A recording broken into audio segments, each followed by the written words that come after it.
am James Capelli, owner of Capelli Plumbing. Today we're going to go through the process of inversion pipelining. If you want to follow me, we're going to get started mixing our resin.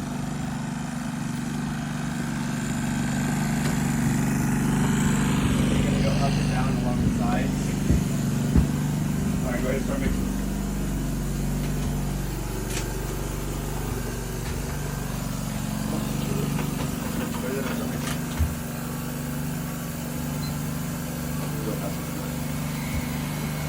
All right, we started our timer. We're mixing their part A and part B, warm weather, permaliner resin.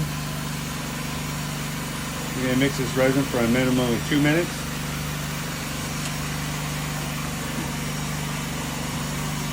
Remember, we're gonna mix the standard, not to time, to make sure it's nice and even. And it's all consistent coloring. And then we'll go ahead and start the wet out process with our 4-inch trim liner. Process, pouring our resin into our liner. Go ahead, go back. Keep going. Keep going.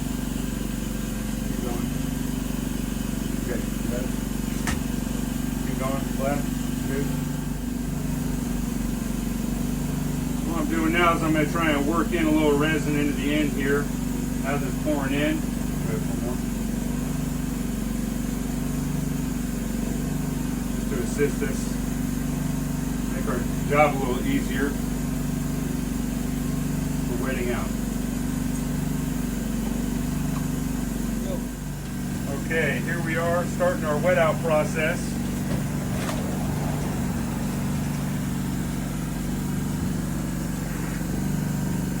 Keep it centered, okay?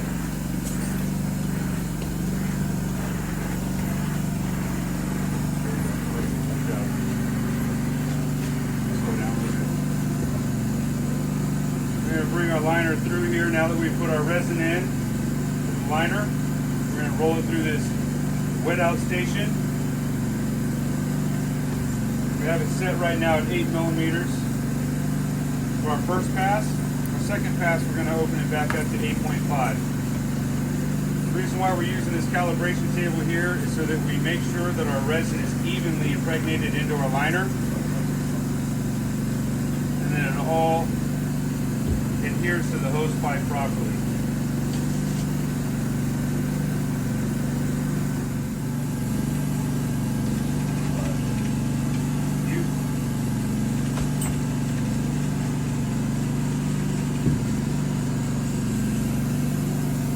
Alright, now we're going to do our second pass. Again, keep it centered.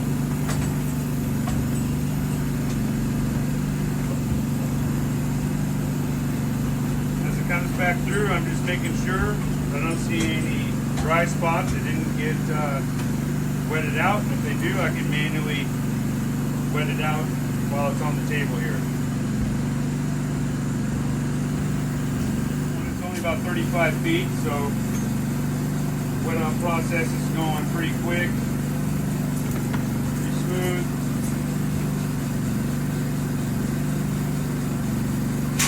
These guys send our guys down to Permaliner's shop down in Anaheim, get them all certified from the manufacturer on installing this, so that helps make sure for a easy, smooth installation. It's going to last a long time.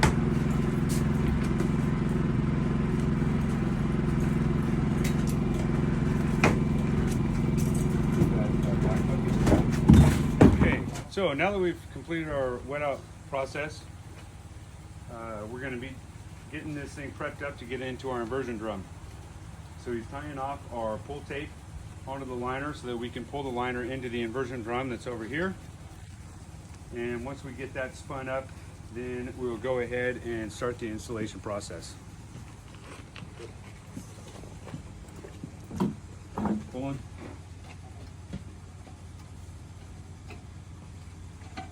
Give it some soap. Soap. For the whole thing.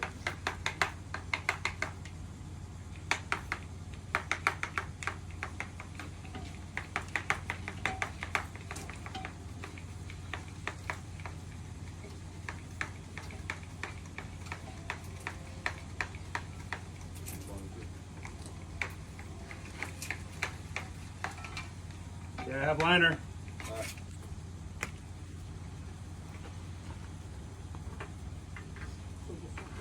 Keep soaping the hole As it comes in, once he's.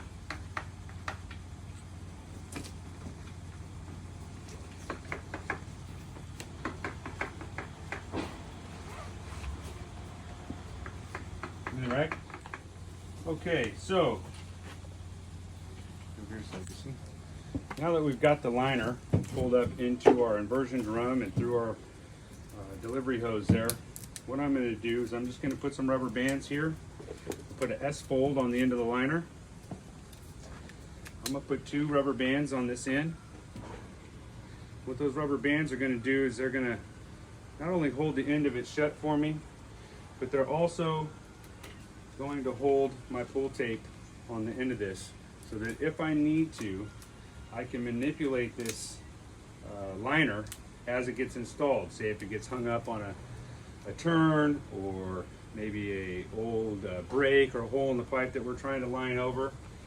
In this case, there was some root intrusion, a couple of minor offsets, but nothing too major, so I don't foresee us having to do too much in that regard.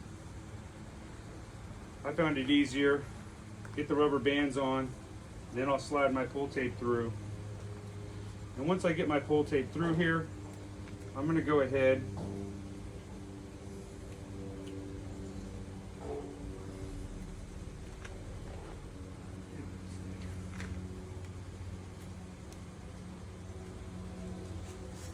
and get a couple of knots on this.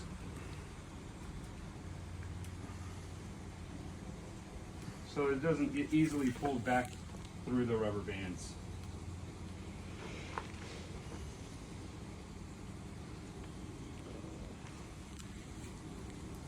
And as you can see, sometimes it can be a little tricky to get it through there. But get a couple of knots on the end here, nice big knot.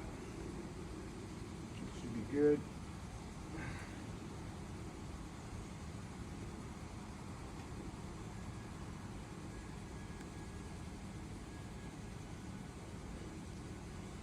Okay, and then what we're going to do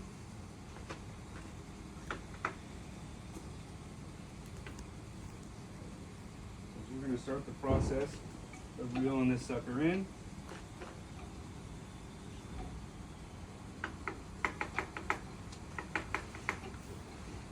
And as I'm reeling it in on this end, I'm making sure that it comes into the drum nice and even.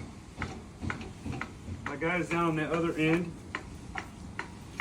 are soaping it up, making sure that it's lubed up really well for the install process.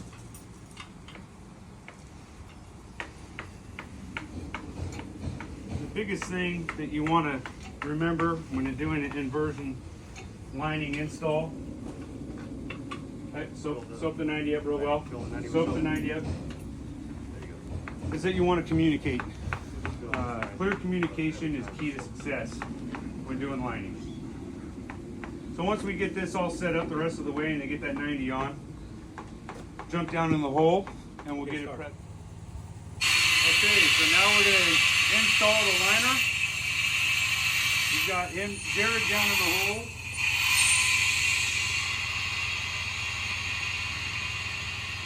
Creeping.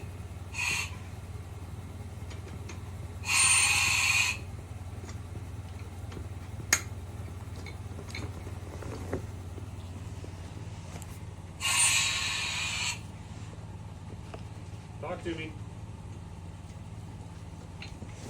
In pipe. So we're going to shoot this liner down the drain now. And we're in pipe. It's about 15 psi.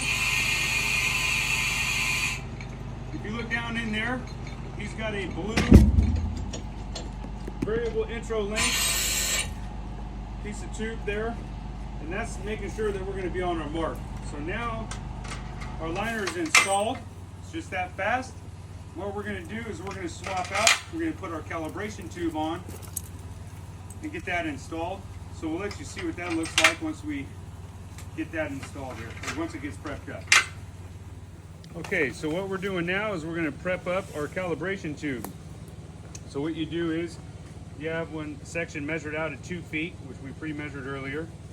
What you're going to do is you're going to take your pull tape to the edge of that cowl tube, fold it over nice and tight and neat like this, as best as you can, and you're going to tie a knot. And you want that knot to be as close to the end as you can. Doesn't have to be perfect. Get that knot on there. You want this knot as tight as possible. What you're doing is you're essentially making a balloon right now. Okay, let go.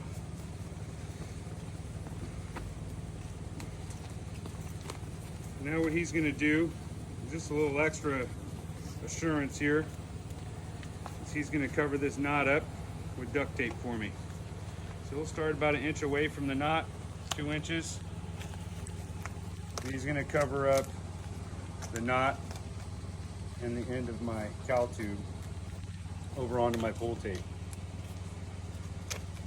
Once we get this done, then I'll go ahead and reel this in just like we did with the liner material. And then he'll get back down into the hole and we'll get it installed. And approximately 4 hours later, our liner will be cured. We're going to keep this cowl tube inflated once it's in the pipe the entirety of that 4 hours, so that it keeps the lining material open to the 4-inch intended diameter.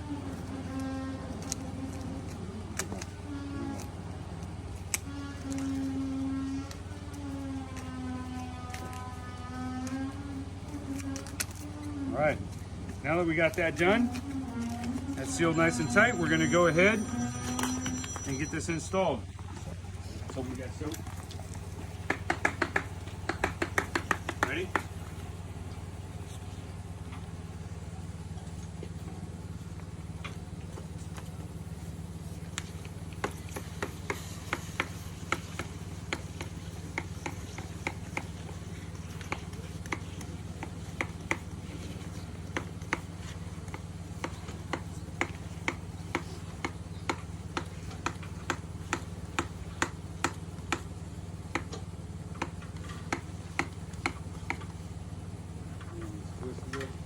So I got to twist left or right? Left. Not twisted at all down here. And down here.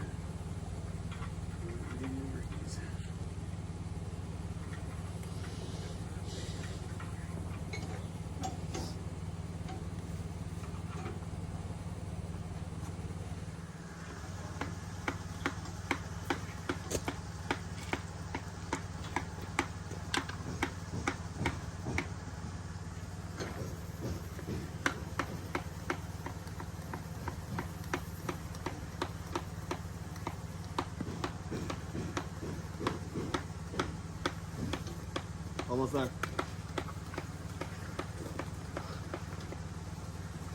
Hold. You can just open it and dump it if you need to. That just makes it easier to go out. Comes like a quarter of it in there. That's good.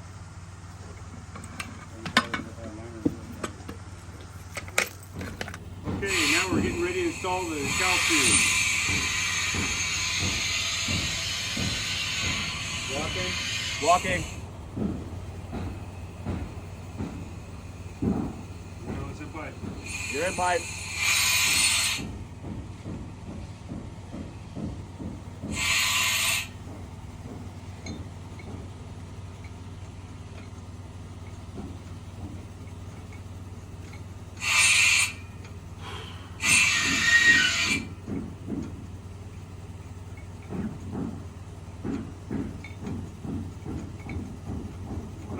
I'm looking in the window over here on the drum, and I can see how much of the liner, cowl tube, or pull tape is going through and into the line.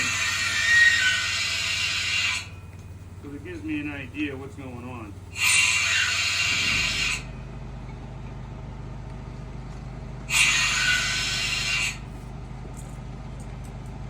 All right. we're there. So now that we've got that installed, we'll go ahead and let the resin do its job. We'll be here for about 3 to 4 hours with this ambient cure resin until it cures out, and then we can go ahead and reassemble the rest of our drainage assembly here. We're going to hold about 12 psi on this cowl tube throughout the duration, so we got one guy watching the gauge, make sure the air pressure doesn't drop, and in this case it looks like it's holding quite well so far, so we'll see you when it's done.